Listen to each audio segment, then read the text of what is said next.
Here at Car Junkie TV, we've got this show that's called the Motorpool, and we've been killing ourselves trying to do complete car buildups with it.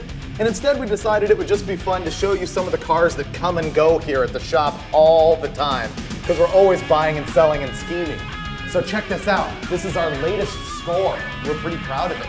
This might even be a keeper.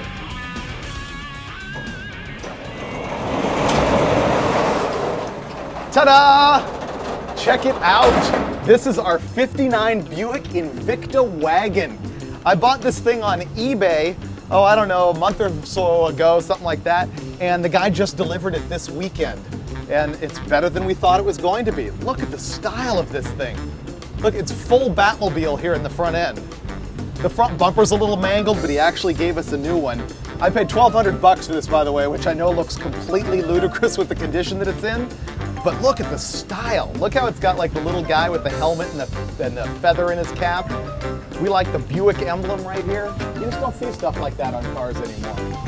And this thing is huge. It's on a 124-inch wheelbase, and it's got stupid stuff like the rear end has trailing arms this long, and it has a torque tube, all sorts of just craziness. Oh, and check out the nail head.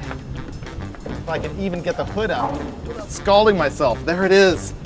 401 nail head power. Oh, this is typical GM too. The doors still open and close mint. If this was a Chrysler, you'd never see that. They're flawless. Look how funky, crazy the dash is.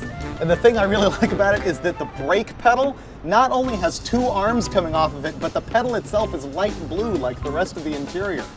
Power brakes were new and exciting, I guess, in 1959, so they had to say power brake right there on the light blue pedal. They also had to inform you that you were driving with power steering. Buick is fin-tacular. Look how it's got the fins on the front that angle down towards the back, and the fins on the back that angle down towards the front.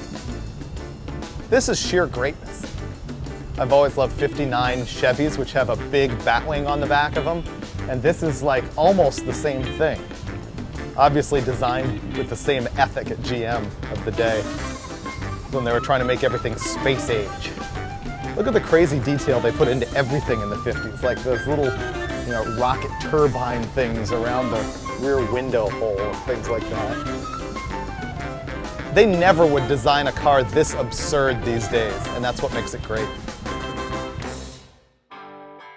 So I know what you're thinking. It's so ugly it's cool, but why could we possibly need it at CarJunkieTV.com? I'll show you. Here is the scheme. This is Chad's trusty Rusty, perhaps the well-known absolute POS in the world. It is a beat 56 Chevy wagon, but the whole chassis on this thing is from a 96 Caprice cop car.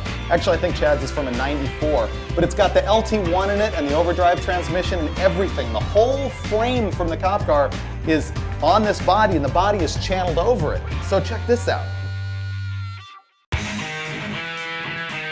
Here in front of the palatial shop, we have another one of our latest acquisitions, that 95 Caprice right there.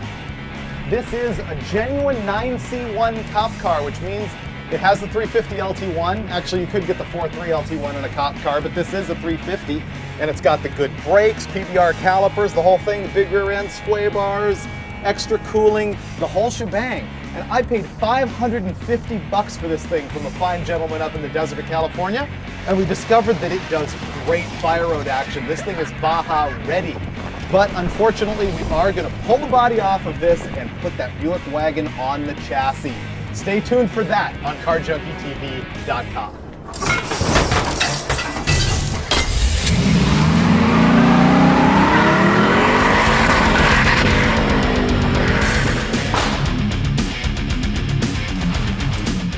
I can't really live with myself leaving that LT1 small block Chevy in the Buick for the long term, and it'll probably live there for a while I can afford to make the swap, but eventually, that's what I want to put in the wagon. It's a 455 Oldsmobile, and it makes no sense whatsoever why it would be in a '59 Buick wagon, and that's a good enough reason for me to do it. It makes 540 horsepower, so it can move that 10,000-pound barge with alacrity. It's going to be good.